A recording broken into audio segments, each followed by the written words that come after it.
Also this noon time, the latest in campaign 2016. We are now one day away from Rhode Island's primary, and both sides of the aisle have big names in the Ocean State today.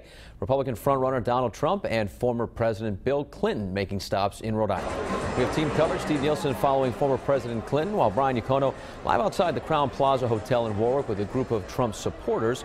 But we begin with Steph Machado, who is live inside the hotel where Trump is scheduled to speak in less than an hour. Well, we're about 1 hour away from that 1 p.m. Trump rally here in Warwick. You can see the crowd gathering behind me, several hundred people inside here one day before the primary, and it comes on the heels of an announcement by his opponents that they plan to coordinate their campaigns to try and block Trump's nomination. Donald Trump's Rhode Island supporters gearing up to see him speak. He says exactly what everybody's afraid to say. Last night, Trump's GOP opponents, Ted Cruz and John Kasich, announced they'll coordinate efforts in Indiana, Oregon, and New Mexico to try and stop Donald Trump from winning the 1,237 delegates needed to clinch the nomination. I wish them all the luck. I don't think they're going to get very far. I feel like they're teaming up because that's basically their last option. Trump responded to the team up with a tweet bashing the pair, going back to calling Cruz Lion Ted. In his New York victory speech, Trump called his opponents Senator Cruz and Governor Kasich instead of using insulting nicknames, an apparent effort to act more presidential, leading political analysts to refer to two Donald Trumps. We'll see which version shows up here in Warwick. Catherine Sims from Narragansett says she's okay with the insults like Lion Ted as long as they're true. He's just saying what we all think. How can it not be appropriate? I mean, we all think that, and he said it. And he did lie. So how is that not appropriate? Trump's rally will make him the fourth presidential candidate to visit Rhode Island in 3 days. On the GOP side, John Kasich visited Bryant on Saturday. Only Ted Cruz hasn't made the trip. Now I want to bring in WPRI.com reporter Ted Nesi to talk about the polls we've had ahead of tomorrow's primary. We've had two, one from Brown, one from Public Policy Polling. They both have Trump winning on the GOP side with a healthy lead, but with a very wide, different margin of victory. What do you make of those results?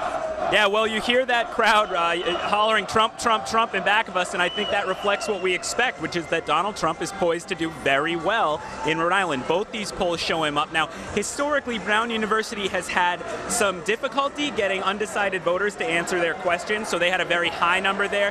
PPP, the other poll, though, has him well above 60%, which would be an extraordinary number, but not out of line with what we've seen in Massachusetts and New York, other northeastern states. So I think this just reinforces that this could be a great day for Trump tomorrow. Great. Thank you so much, Ted Nesi. We will be here at the rally, which begins at 1 p.m. Be sure to follow us on air and online. Live in Warwick with the Mobile Newsroom, Steph Machado, Eyewitness News. And our team coverage of Donald Trump's campaign event continues. Eyewitness News reporter Brian Yacono joining us live from outside the Crowne Plaza Hotel with more. Brian? Patrick, good afternoon. We have been here outside the hotel since 4:30 this morning. I want you to see a live look right now what this line of supporters looks like. We are on the front side of the hotel, and this line wraps all the way around the one side and around the back end. It was that back entrance that we first saw this line starting to build in size. Started with just about a dozen or so people around 8:30 this morning. Some of them literally draped in the American flag today, many of them wearing those red Make America Great Again hats we've seen, chanting "Build that wall" before the doors opened around 10:30 this morning. And as I spoke with several supporters of varying ages, some believe Trump has the courage to change Washington. Others here simply because they want a Republican in the White House, and Trump is the party's front runner. I just retired from the government after 37 years, and we're broken. And so for someone like me, a Republican, to see our party's front runner is that's very important, because he could change the party. He could unify the party. He's not doing that right now, but he could potentially at some point. Back here live, you're looking at a live picture this noontime of the line of supporters still waiting to get in for this event. Again, it starts in just about an hour from now.